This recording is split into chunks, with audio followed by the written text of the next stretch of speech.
Welcome to science easy classes. हम लोग शुरू कर रहे हैं 12th क्लास का एक नया चैप्टर सॉलिड स्टेट। चलिए शुरू करते हैं।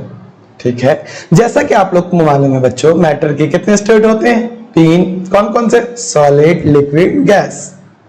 हम छोटी सी बात कर लेते हैं पहले, ये चैप्टर शुरू होने से पहले, कि कोई भी मैटर के कितने स्टेट होते हैं? सॉलिड, लिक्विड और गैस।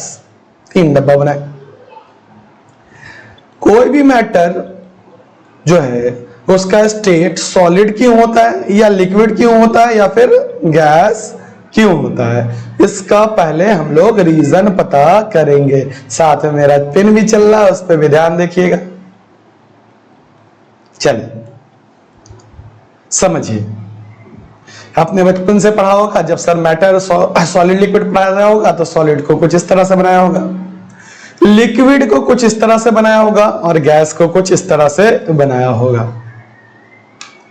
मेरी बात ध्यान से सुनिए कि कोई भी मैटर का स्टेट सॉलिड, लिक्विड, गैस क्यों होता है। मिसाल के तौर पे पानी ले लीजिए, H2O ले लीजिए, लिक्विड अमूमन रहता है क्या? लिक्विड फॉर्म में।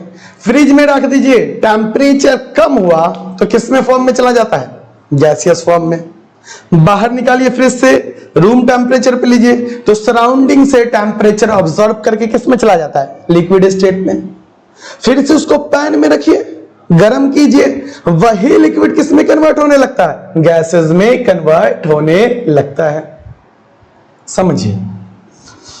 फिर बचपन में हमने क्या पढ़ा था कि बाबू, इसका रीजन सर ने पढ़ाया था क्या, कि जो सॉलिड होते हैं उनके कॉन्स्टिट्यूएंट पार्टिकल, मतलब जिनसे वो मिलके बना हुआ है, हम पढ़ाएंगे आपको कि सॉलिड जिनसे मिल करके बना हुआ है उनको क्या बोलेंगे? Constituent particle. कॉन्स्टिट्यूएंट पार्टिकल क्या हो सकता है? एटम भी हो सकता है, आयन भी हो सकता है, मॉलिक्यूल भी हो सकता है। जैसे वाटर मॉलिक्यूल के केस में, वाटर क्या है? Molecules, H2O, H2O, H2O, H2O। ठीक है, तो ये जो H2O मॉलिक्यूल है जब सॉलिड के फेज में रहेगा तो एकदम करीब करीब रहेगा।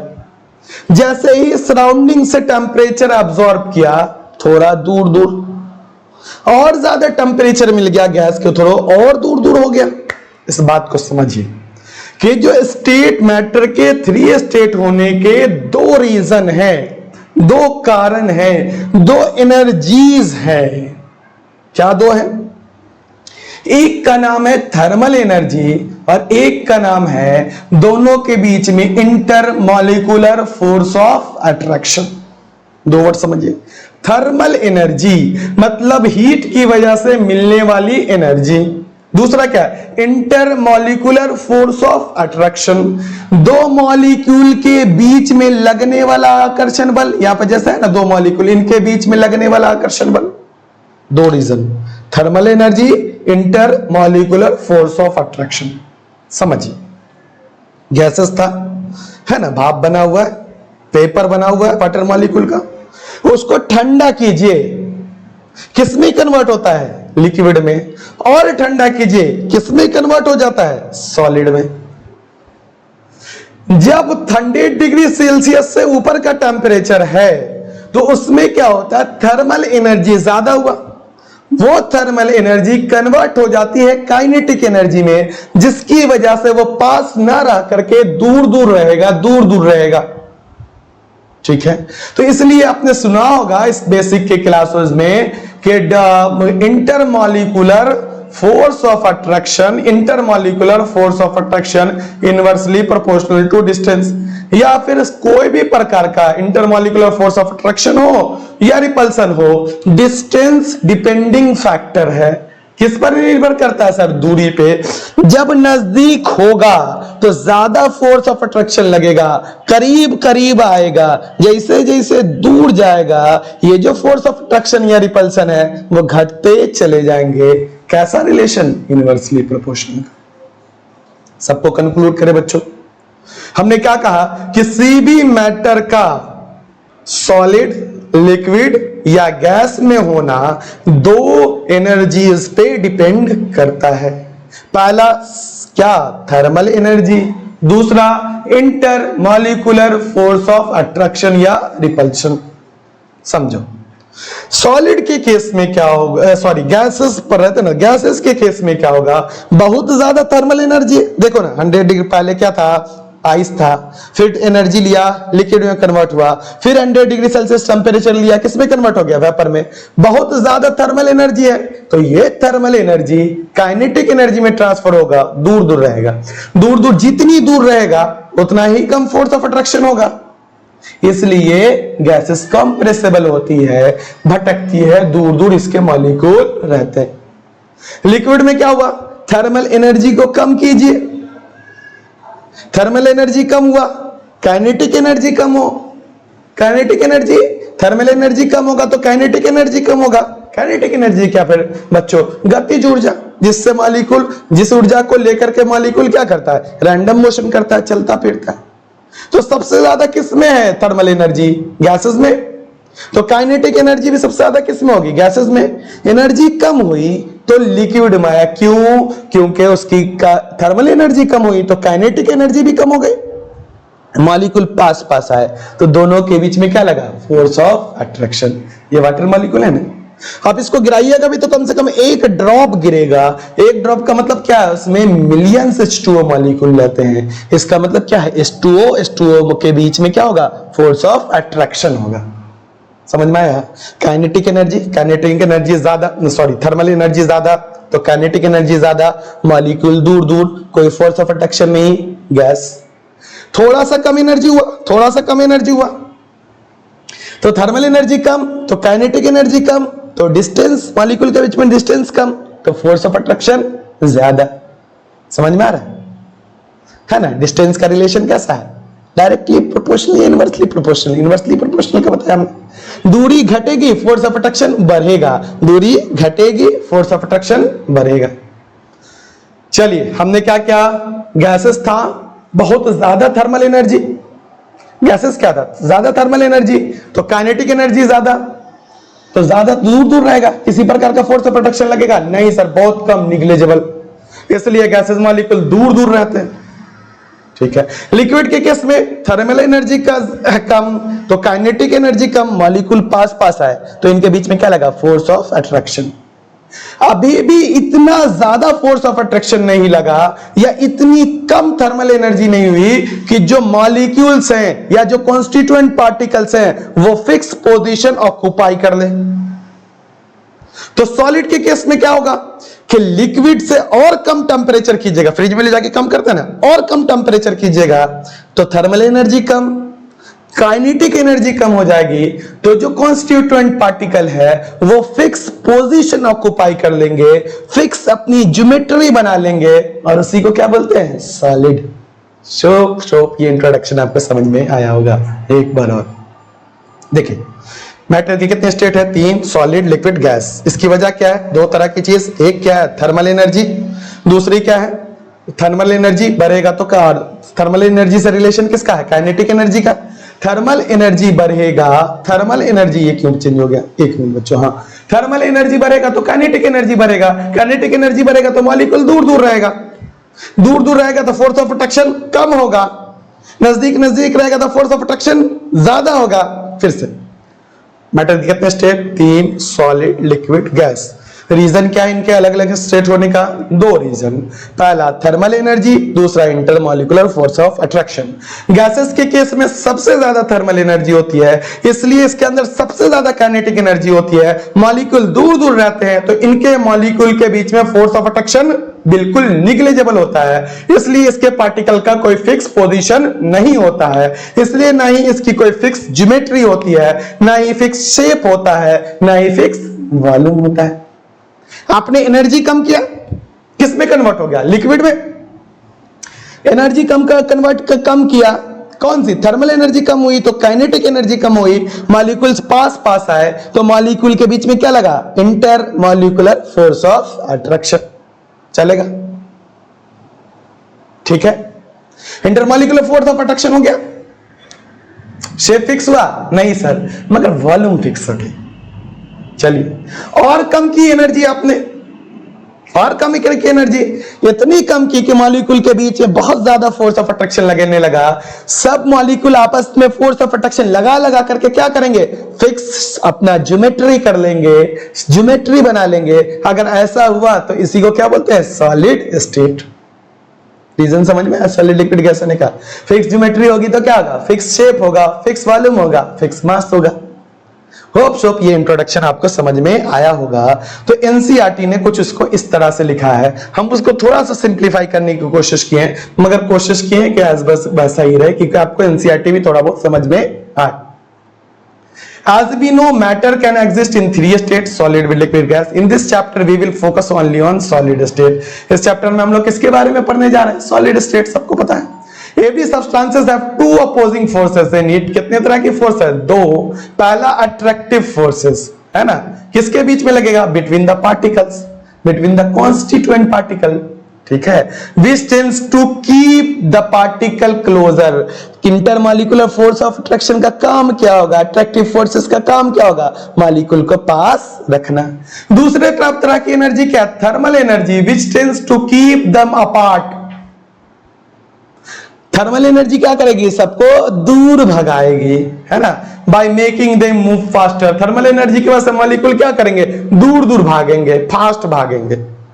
एट ए सफिशिएंट लो टेम्परेचर, कम टेम्परेचर पर द थर्मल एनर्जी लो होगी, तो इंटरमॉलिक्यूलर फोर्स ऑफ अट्रैक्शन की वजह से मॉलिक्यूल्स क्या आएंगे, करीब होंगे तो पार्टिकल ऑक्यूपाई फिक्स पोजीशन, करीब आएंगे तो पार्टिकल्स फिक्स पोजीशन ऑक्यूपाई कर लेंगे। This substances exist in solid state. अगर ऐसा हुआ तो ये क्या होगा, सॉलिड स्टेट होगा। जनरल कैरेक्टरिस्टिक ऑफ सॉलिड अगले पेज में पढ़ेंगे।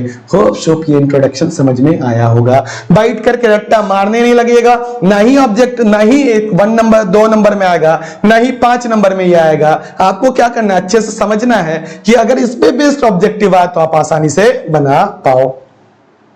चलिए, general characteristic of solid state, हम चाहते तो इसको अपने लैंग्वेज में लिख सकते थे, मैंने हूबहू एनसीईआरटी के लैंग्वेज में लिखा क्योंकि ऑब्जेक्टिव वही उसी लैंग्वेज में पूछे जाते हैं और आपको आता हुआ क्वेश्चन आप छोड़ के चले आते हो। तो मैंने कोशिश की है कि जहां पर एनसीईआरटी का लैंग्वेज आपके लिए रटना बहुत मुश्किल हो जाए, क्योंकि मैं खुद ही बिहार बोर्ड का स्टूडेंट रहा हूं पहले, और मुझे भी अनुभव है कि शुरू में आप जब 11th 12th में इंग्लिश मीडियम में ज्वाइन करते हो तो कितना मुश्किल होता है अंग्रेजी के लैंग्वेज को अडॉप्ट करना, उसको लिखना।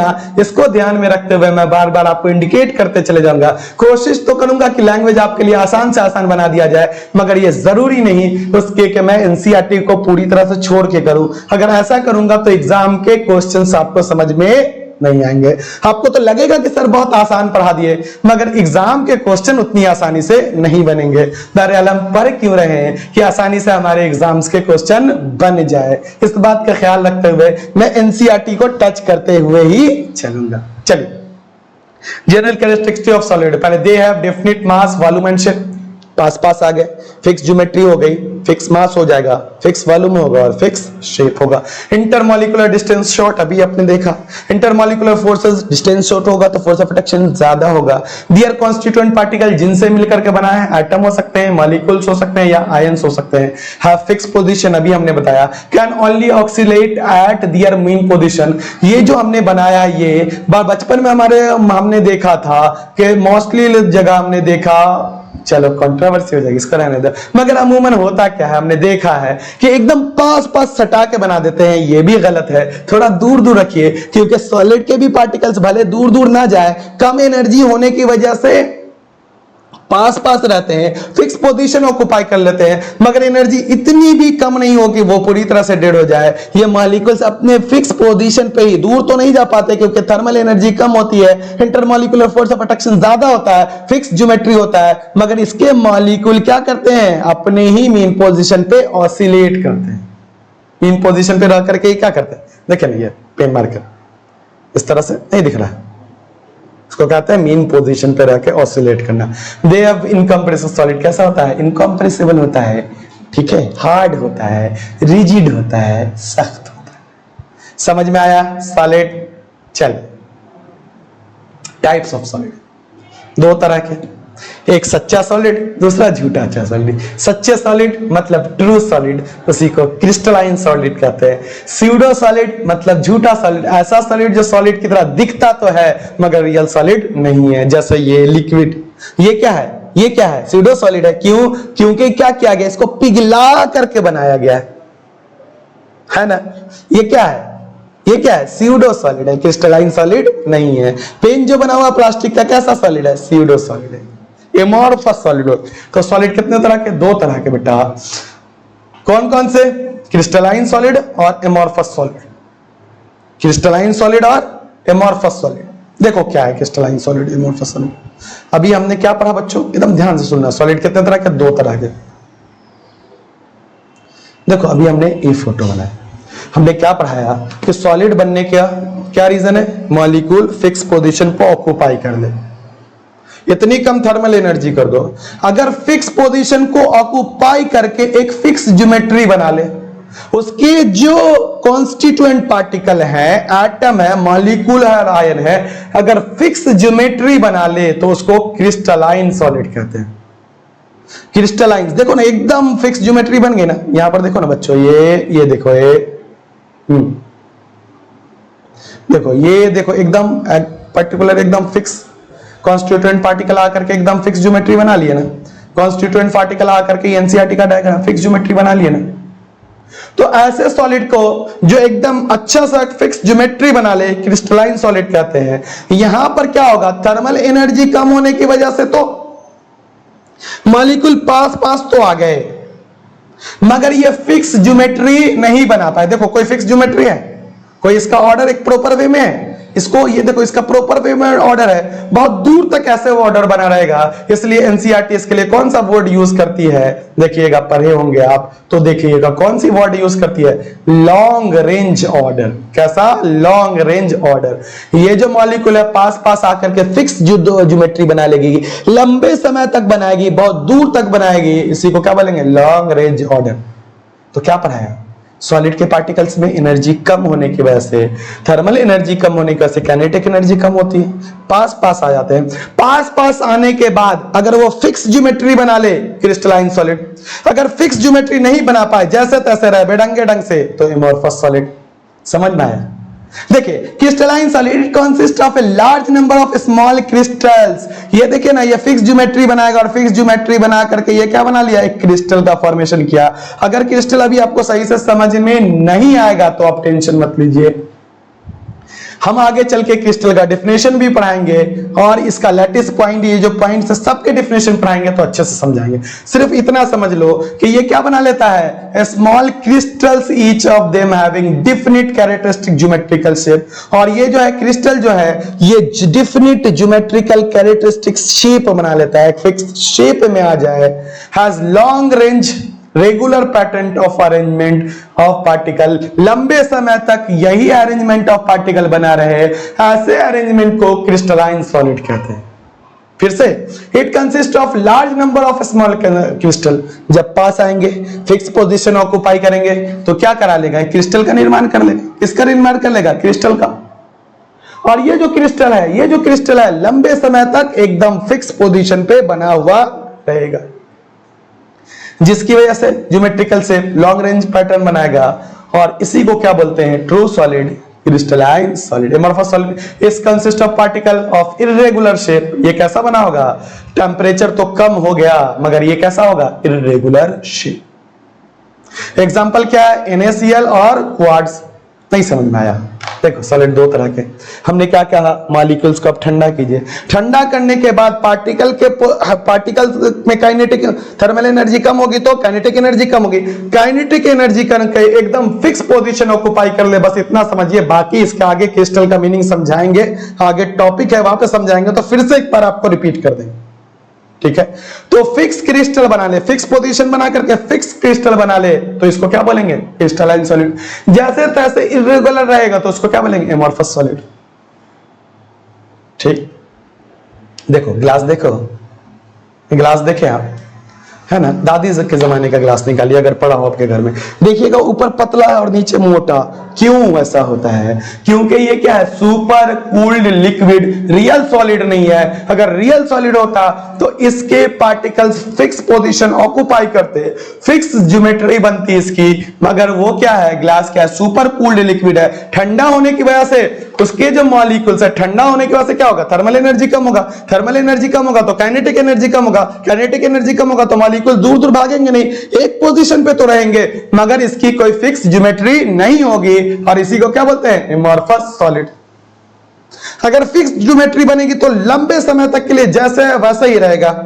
ठंडा होने की वजह से कोई फिक्स ज्योमेट्री नहीं बनी तो थोड़ा दिन तो देखिएगा कि वैसा का वैसा है, धीरे धीरे ये लिक्विड होता है, सुपर कूल्ड लिक्विड होता है, दहना चालू कर देगा। दादाजी के जमाने वाला ग्लास निकालिए, और गिलास निकालने के लिए देखिए ऊपर पतला नीचे मोटा। क्यों? क्योंकि बहुत लंबे समय तक रखते रहते। ये सुपर कूल्ड लिक्विड था, उसकी कोई फिक्स ज्योमेट्री नहीं थी, देखने में तो सॉलिड था मगर रियल सॉलिड नहीं है। क्लियर? एग्जांपल जरूर ध्यान से देखिएगा। तो ये देखिए, और क्रिस्टलाइन एमॉर्फस को amorphous solid or pseudo solid. क्या लिखा है? स्यूडो सॉलिड, मतलब सॉलिड की तरह तो दिखता होता नहीं है, और known as super cooled liquid, और इसको सुपर कूल्ड लिक्विड भी कहते हैं। और जो लिक्विड होता है उसके पास क्या होता है? Tendency to flow. समझ में आया बच्चों?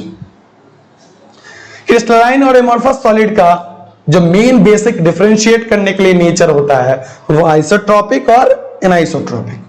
तो इस नेचर को समझे। What is anisotropic? मॉलिक्यूल पास आए पास आए पास आए, किसकी वजह से? ठंडा होने की वजह से पास आए। और देखो उन्होंने फिक्स ज्योमेट्री बना ली, देखो एकदम फिक्स है ना। देखो पहले मोटा वाला, फिर उसके बाद देखो एकदम पूरी तरह से अरेंजमेंट बिल्कुल क्लियर है। तो इसकी वजह से होता क्या है? देखिए होता क्या है कि अगर हम इस डायरेक्शन में आ रहे हैं ये तो एक तरह का कॉन्स्टिट्यूएंट पार्टिकल मिल रहा है। अगर हम लोग इस डायरेक्शन में जाएंगे तो इस डायरेक्शन में जा रहे हैं तो एक तरह का कॉन्स्टिट्यूएंट पार्टिकल मिल रहा है। और वो जो कॉन्स्टिट्यूएंट पार्टिकल है उसकी कोई ना कोई अपनी आइडेंटिटी होगी, कोई ना कोई इसकी फिजिकल प्रॉपर्टी होगी। तो इसलिए एनाइसोट्रोपिक नेचर का मतलब क्या होता है कि आप किसी फिक्स डायरेक्शन में जाइएगा तो different kind of physical property मिलेगी। क्यों? क्योंकि देखो ना, यहां पर अलग तरह के कॉन्स्टिट्यूएंट पार्टिकल थे, यहां पर देखो रेड कर लेते हैं, यहां पे अलग तरह के कॉन्स्टिट्यूएंट पार्टिकल थे, और यहां पर क्या है? अलग तरह के कॉन्स्टिट्यूएंट पार्टिकल है। जाहिर सी बात है अलग अलग तरह के कॉन्स्टिट्यूएंट पार्टिकल मिल रहे हैं एक डायरेक्शन में तो उसकी अलग ही फिजिकल प्रॉपर्टी तो होगी। देखिए ना, when same physical property such as, अब कोई भी ले लीजिए, रेसिस्टेंस, रिफ्रैक्टिव इंडेक्स और रेसिस्टेंस और रिफ्रैक्टिव इंडेक्स लिया, इसमें देखिए उनको इन डिफरेंट डायरेक्शन में इन क्रिस्टल, इसमें क्रिस्टल का निर्माण कर लिया, वी गेट डिफरेंट वैल्यू। क्या मिलेगी? Different value. इसी नेचर को क्या बोलते हैं? Anisotropic nature. रीजन क्या है? This is due to the different arrangement of particle in different direction. Isotropic है, आइसोट्रोपिक है। आइसोट्रोपी में तो आपने देख लिया कोई अरेंजमेंट ही नहीं, जो जहां जैसे तैसे, तो किसी भी डायरेक्शन में डाल जाइएगा सेम टाइप की फिजिकल प्रॉपर्टी मिलेगी। इसी को क्या बोलते हैं? Isotropic nature. आज मैंने थोड़ा सा ज्यादा बोल दिया है, टू द पॉइंट नहीं रहा है, मगर जरूरी है, नॉलेज भी जरूरी है बोर्ड के साथ साथ। तो देखो हम लोग क्या पढ़ा रहे हैं? Solid state. कोई भी मैटर के 3 स्टेट होते हैं, सॉलिड, लिक्विड, गैस। उसके रीजन क्या होने के? तो 2 रीजन हमने पढ़ाया, एक इंटरमॉलिक्यूलर फोर्स ऑफ अट्रैक्शन, दूसरा थर्मल एनर्जी। किसी मॉलिक्यूल का थर्मल एनर्जी ज्यादा रहेगा तो काइनेटिक एनर्जी ज्यादा रहेगा, काइनेटिक एनर्जी ज्यादा रहेगा तो वो जहां था ऐसे ही मूव करेगा। जब मूव करेगा तो उसके पार्टिकल के बीच में कोई फोर्स ऑफ अट्रैक्शन, क्यों मूव करेगा? थर्मल एनर्जी ज्यादा, तो इसके वजह से क्या करेगा? काइनेटिक एनर्जी ज्यादा मूव करेगा, पास पास नहीं रहेगा तो उसके बीच में कोई फोर्स ऑफ अट्रैक्शन नहीं लगेगा। ऐसी को क्या बोलते हैं? सॉलिड बोलते हैं। थोड़ा ठंडा कीजिए, टेम्परेचर कम कीजिए, किसी भी मींस से टेम्परेचर कम कीजिए तो मॉलिक्यूल टेम्परेचर कम होने की वजह से काइनेटिक एनर्जी कम होगी, काइनेटिक एनर्जी कम होगी तो पास पास आएगा, पास पास आएगा तो इंटरमॉलिक्यूलर फोर्स ऑफ अट्रैक्शन बढ़ेगा। क्या बढ़ेगा? इंटरमॉलिक्यूलर फोर्स ऑफ अट्रैक्शन बढ़ेगा। बढ़ेगा तो क्या करेगा? वो तो कम से कम जहां तहां भागेगा नहीं, फ्लूइड करेगा तो फिक्स शेप तो नहीं बन पाएगा। फ्लूइड करेगा तो फिक्स शेप बन पाएगा नहीं, मगर फिक्स वॉल्यूम हो जाएगा। और ठंडा कीजिए, और ठंडा कीजिए तो क्या होगा? और ठंडा करने के बाद क्या होगा बच्चों कि वो एकदम फिक्स पोजीशन पर फिक्स ज्योमेट्री बना लेगा, फिक्स ज्योमेट्री बना करके क्रिस्टल बना लेगा। थोड़ी सी अपनी मजबूरी है कि क्रिस्टल हम यहां पर समझाएंगे तो और खिचड़ी हो जाएगा, ठीक है। तो इसी को क्या बोलते हैं, सॉलिड स्टेट, ठीक है। अब उसमें भी देखिए, उसमें भी क्या, सॉलिड स्टेट में भी दो तरह के सॉलिड, कि अगर जब आप ठंडा किए, इस तो आप जानते ही होंगे, उम्मीद करते हैं, ठंडा किए तो एकदम फिक्स ज्योमेट्री बना ली पूरी, तो क्रिस्टलाइन सॉलिड। ठंडा किए तो काइनेटिक एनर्जी कम है, काइनेटिक एनर्जी कम होने की वजह से पास तो है मगर प्रॉपर ज्योमेट्री नहीं बना पाया तो एमॉर्फस सॉलिड। फिक्स ज्योमेट्री बना लिया तो क्रिस्टलाइन सॉलिड, फिक्स ज्योमेट्री नहीं बनाया तो एमॉर्फस सॉलिड। क्लियर है, रट लीजिएगा क्रिस्टलाइन एमॉर्फस का डिफिनेशन, एक एक वर्ड हमने आपको समझा दिया। चलिए फिर दो बात हमें पढ़नी है, दोनों ही बात, कौन दोनों ही बात पढ़नी है, एनाइसोट्रॉपिक नेचर। जब पास आया, फिक्स ज्योमेट्री ऑक्युपाई कर ली, तो देखिए किसी भी एक डायरेक्शन में जाइएगा, किसी भी एक डायरेक्शन में जाइएगा तो एक तरह के कॉन्स्टिट्यूएंट पार्टिकल मिलेंगे, अलग डायरेक्शन में जाइएगा तो अलग तरह के कॉन्स्टिट्यूएंट पार्टिकल मिलेंगे, जिसकी वजह से एक तरह का फिजिकल का कॉन्स्टिट्यूएंट पार्टिकल मिल रहा है तो उसकी फिजिकल प्रॉपर्टी उसी तरह की होगी जिस तरह का कॉन्स्टिट्यूएंट पार्टिकल मिला। अगले साइड दूसरे साइड में जाइएगा तो दूसरे टाइप का कॉन्स्टिट्यूएंट पार्टिकल मिला तो उसकी फिजिकल प्रॉपर्टी उसी की तरह की होगी। तो इसलिए एनाइसोट्रॉपिक नेचर क्या है कि जब हम क्रिस्टलाइन सॉलिड में देखेंगे फिक्स पोजीशन ऑक्युपाई कर लेता है, डेफिनिट ज्योमेट्री मिलता है, तो इसमें different kind of physical property मिलते हैं। रीजन हमने बता दिया, इसी नेचर को क्या बोलते हैं, एनाइसोट्रॉपिक नेचर, ठीक है। वहीं दूसरे तरह का सॉलिड क्या है कि जो काइनेटिक एनर्जी कम होने की वजह से पास तो आ गए, डेफिनिट ज्योमेट्री नहीं बनाया, डेफिनिट ज्योमेट्री नहीं बनाया तो कहां भी कहीं भी कुछ भी मिल जाएगा। ऐसे केस में आप किसी भी डायरेक्शन में चले जाओ, कोई एक पर्टिकुलर टाइप का अरेंजमेंट देखने को नहीं मिलेगा, तो कोई पर्टिकुलर टाइप की फिजिकल प्रॉपर्टी देखने को नहीं मिलेगी, बल्कि हर डायरेक्शन में सेम तरह का फिजिकल प्रॉपर्टी देखने को मिलेगी। इसी को क्या बोलते हैं, isotropic, when same physical property such as resistance, refractive index in measured in different direction in a crystal we get same physical value.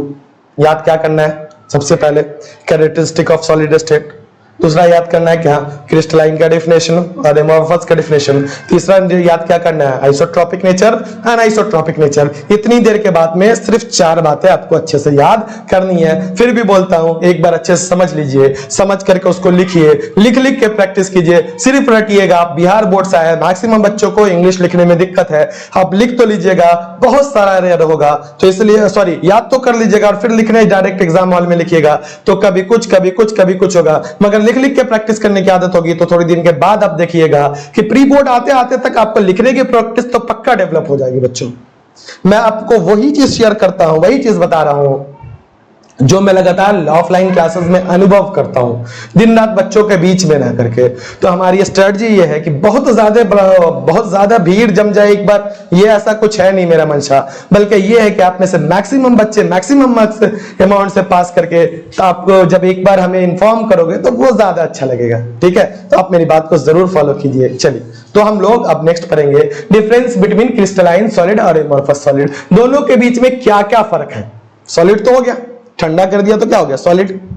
मगर देखा कि एक का क्या बन गया, फिक्स अरेंजमेंट, दूसरे का फिक्स अरेंजमेंट नहीं बना, तो क्या क्या दोनों में डिफरेंस आएगा, तो शेप, डेफिनेट कैरेक्टरिस्टिक है ज्योमेट्रिकल शेप, इसकी ज्योमेट्री फिक्स होगी और इसकी कोई ज्योमेट्री फिक्स नहीं होगी, तो इरेगुलर शेप होगा। इसका कैसा होगा, रेगुलर शेप होगा, मतलब कट कीजिएगा तो हर जगह एक तरह की अरेंजमेंट देखने को मिलेगी, है ना। इसमें कट कीजिएगा तो कहीं पर कुछ ज्यादा, कहीं पर कुछ ज्यादा, तो इरेगुलर शेप मिलेगा। क्यों, क्योंकि ठंडा होने की वजह से तो काइनेटिक एनर्जी कम हुआ, तो जहां पर जिसको जगह मिला बस आकर के वैसे ही रह गया। मेल्टिंग पॉइंट, जाहिर सी बात है, melt eight sharp and characteristic temperature. मतलब क्या हुआ, मतलब क्या हो गया कि किसी फिक्स, शार्प का मतलब किसी फिक्स टेम्परेचर पर मेल्ट करेगा, मतलब इसकी मेल्टिंग पॉइंट अगर 300 डिग्री सेल्सियस, तो यहां से लेकर के यहां तक पूरा में अरेंजमेंट बिल्कुल क्लियर होने की वजह से, एक तरह होने की वजह से हर जगह फिक्स उसी टेम्परेचर पर मेल्ट करेगा।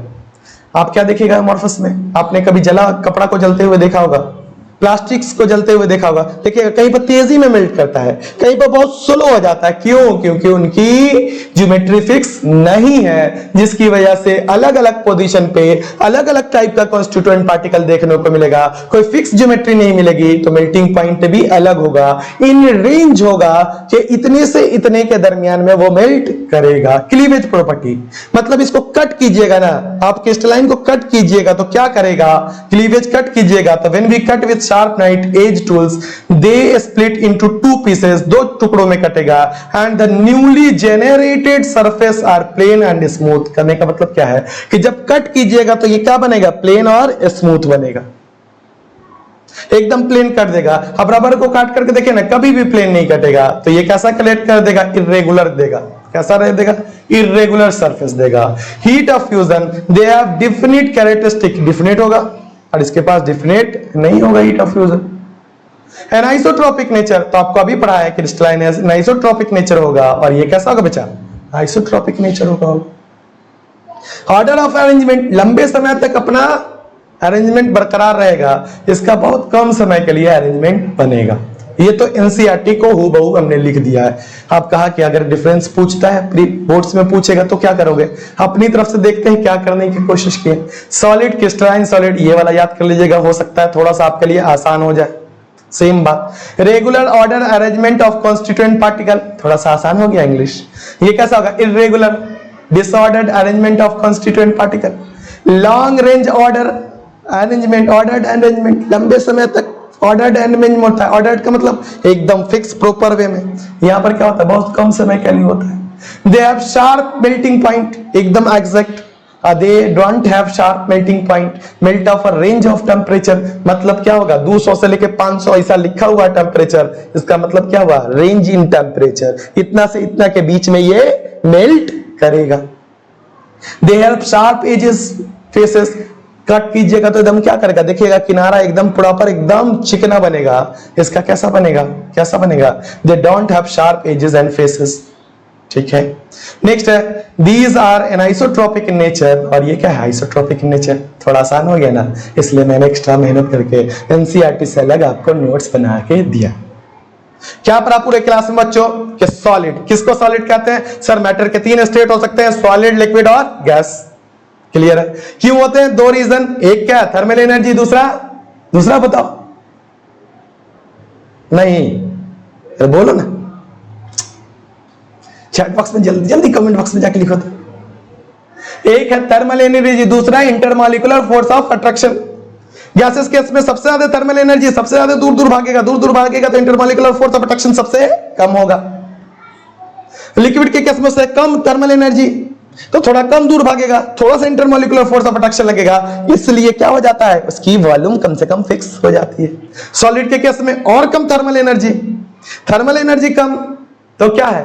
काइनेटिक एनर्जी कम। पास पास आएगा तो इंटरमॉलिक्यूलर फोर्स ऑफ अट्रैक्शन ज्यादा लगेगा। हो गया तीनों। सर पास तो आ गया, अगर प्रॉपर पास आएगा, फिक्स ज्योमेट्री बना ली, एकदम अरेंजमेंट बिल्कुल क्लियर बना लिया, तो क्रिस्टलाइन सॉलिड, रियल सॉलिड। अगर ऐसा नहीं कर पाया तो एमोर्फस सॉलिड। अरे अरे अरे अरे यहाँ तो बहुत गड़बड़ हो गया बच्चों, ये क्या लिख दिया मैंने? अरे ये कैसा सॉलिड है बच्चों? किसके बारे में बोल रहे हैं? Amorphous solid. अभी तो गड़बड़ हो जाता। ठीक है, उसके बाद 2 और बात, क्रिस्टलाइन सॉलिड, एमोर्फस सॉलिड, 2 और बात बोली। Isotropic nature, anisotropic nature.